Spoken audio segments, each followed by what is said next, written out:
At sana yung mga nauna nang nakapag-modernize nito ay wag naman po sana kaming sinisisi kung kayo ay nalulugi.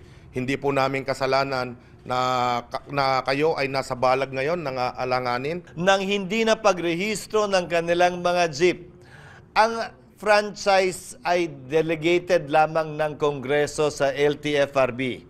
Hindi nila pag-aari ang kapangyarihang ito maliban sa pinasa lamang sa kanila ng Kongreso. At sa paniniwala ko, hindi dapat ginagawa ng LTFRB ito dahil klarong paniniki lamang ito. Pwede tayong mag-modernize na individual pa rin at sana mapakinggan ito ng ating Pangulo. Patungkol sa naging kilos nila itong nagdaang mga araw at patungkol din sa PUV modernization. Maliwanag na kulang at marami pang pagkukulang ang programa at proyekto na dapat tugunan ng gobyerno bago nila pilitin yung mga hindi pa kayang sumabay at hindi pa kumbinsidong sumabay. Bilang gobyerno, naniniwala ako na hindi dapat namimilit ang gobyerno bilang mga magulang ng ating mga mamamayan. Dapat inaakay, kinukumbinse at tinutulungan tungo sa nais nating polisiya at landas na gawin kaugnay ng modernization ng PUV. Ilang mga bagay ang lumabas sa aming pagpupulong. Una, sang-ayon ako sa posisyon ng marami sa kanila na ang prangkisa ay personal sa kanila at hindi dapat kinoconsolidate sa isang kooperatiba, lalong-lalo na kung merong hindi pagkakasunduan sa loob ng kooperatibo mismo dahil parang naho-hostage na. Ika nga, yung mga miyembro ng kooperatibang ito. Pangalawa, hanggat hindi pa naisasapinal ang route plan sa bawat sulok ng bansa at hanggat hindi pa naliliwanag kung sino-sino nga ba magbabiyahe sa kada rotang ito, hindi marapat at dapat na pigilan magrehistro ang mga jeep na hindi pa nagko-consolidate o sumasama sa kooperatiba. Maliwanag, kulang pa naman ang modernong jeep para sa ating mga mananakay.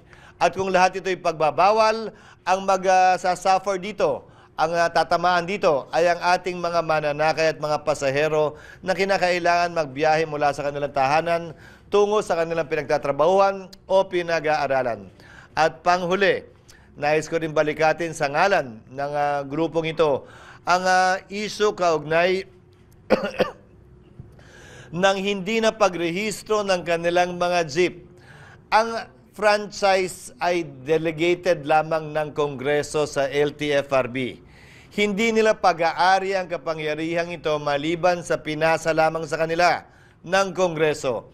At sa paniniwala ko, hindi dapat ginagawa ng LTFRB ito dahil klarong paniniki lamang ito sa isang proyekto na hindi pa naman talaga nila lubusang naaayos at napapatupad. Sa darating na linggo matapos kong makuha ang mga datos mula sa kanila, sa manibela at sa piston, at sa mga ibang grupo pang kinaharap ko noong nagdaang linggo, ay pupulungin ko, papatawag ko ang DOTR at ang LTFRB, pati CDA na rin, kaugnay sa bagay na ito dahil tila lumalabas. Karamihan o hindi man lahat ng kooperatibang nag-consolidate sa ngalan ng PUV modernization ay nalulugi, lugi at nagrereklamo na at naghihinaing na kung talagang hindi ito umubra dun sa mga nauna na. Bakit natin pipilitin gawin ito dun sa iba pa? Hanggat hindi natin napapakita at napapatunayang uubra ito, huwag natin munang pilitin ito. Yon ang posisyon ng Senado. Dun sa mga gusto, gusto nila tuloy. Hindi naman namin pinipigilan yon. Pero yung ayaw, ulitin ko, dapat akayin, tulungan at kumbinsihin ng pamahalaan. Huwag pilitin. Maraming salamat po, SP GC Escudero. Senator, nagpapasalamat talaga kami sa pakikinig nyo sa aming mga hinaing. Naniniwala po tayo na ang tagumpay ng isang programa ay nasa tamang implementasyon nito at hindi minadali lamang o pinipilit yung ating mga kasamahan. Hindi ito nakikita sa dami lamang ng mga napilitang mag-consolidate para masabi nating tagumpay ito.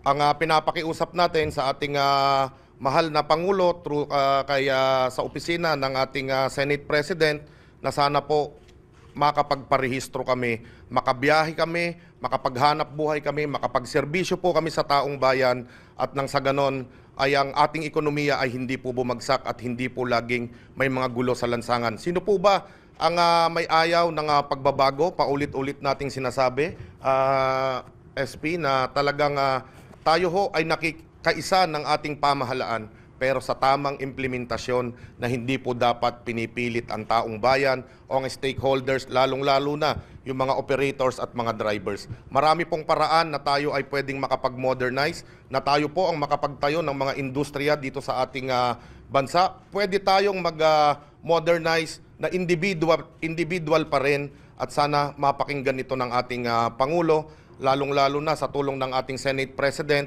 At sana yung mga nauna nang nakapag-modernize nito ay wag naman po sana kaming sinisisi kung kayo ay nalulugi.